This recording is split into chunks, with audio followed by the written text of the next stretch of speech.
Olá, seja bem-vindo ao podcast Minha Lição de hoje. Estamos na segunda-feira, dia 23 de novembro de 2020. O tema de hoje é chamados a viver como luz. Convido você a fechar os olhos que irei iniciar com uma oração. Santo e amado Pai, obrigado porque estamos com a Tua palavra aberta, a lição para nos guiar nesse estudo. Nos abençoa que possamos ser iluminados pelo Teu Espírito. É o que eu te peço por Teu Filho. Amém.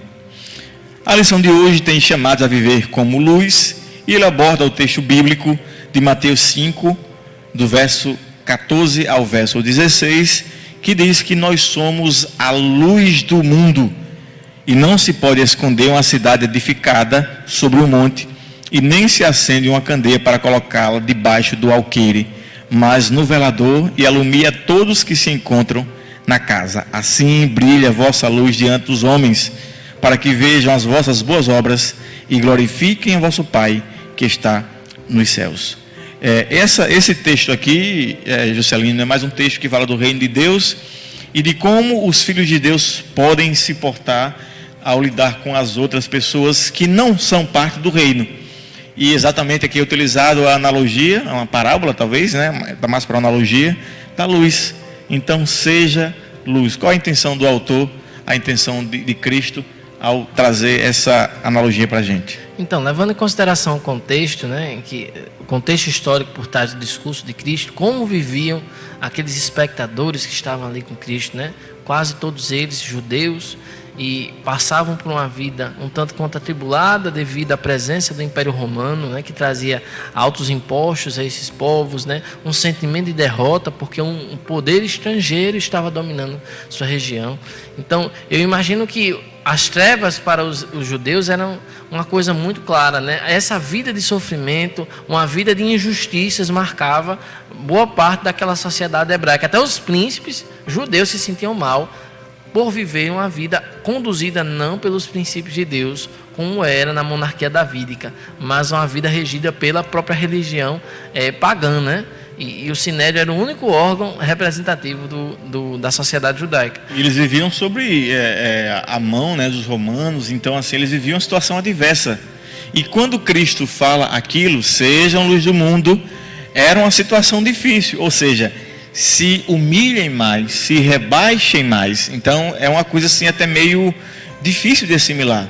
Poxa, eu já estou sofrendo, eu já estou padecendo de repressão, aí agora vem este homem e diz, não, mais ainda, se um soldado romano manda você andar uma milha, dobra a milha, né? Interessante que nesse contexto surgiram movimentos como o movimento dos Zelotes, né, que tinha um caráter extremamente revolucionário na época. Violento. E Jesus Cristo, provavelmente, ele conhecia o movimento dos Zelotes, por quê? Porque um dos 12 era um zelote, né, um ex-zelote. Então, naquele momento ali, a analogia da luz, ela vem dizer justamente o tipo de efeito que as ações de um pacificador, de um pobre de espírito, que são os atributos morais que estão presentes nesse chamado discipulado, porque Mateus 5 é a constituição do reino de Deus. É um tudo, né? Então, quando ele está falando de sal da terra e luz do mundo, ele está fazendo uma espécie de metáfora para se referir ao efeito que uma vida seguindo a constituição do reino dos céus vai ter na sociedade. E é desafiador tentar ser hoje a luz do mundo. Por quê? Porque muitas vezes a gente vai ter prejuízo, muitas vezes a gente vai ser humilhado, como o senhor falou, muitas vezes ser cristão vai implicar em perder um emprego, muitas vezes ser cristão vai implicar em perder amigos, mas é o que ele diz aqui, quando as luzes do mundo se apagarem, né, do meio das trevas é que a luz, ela brilha.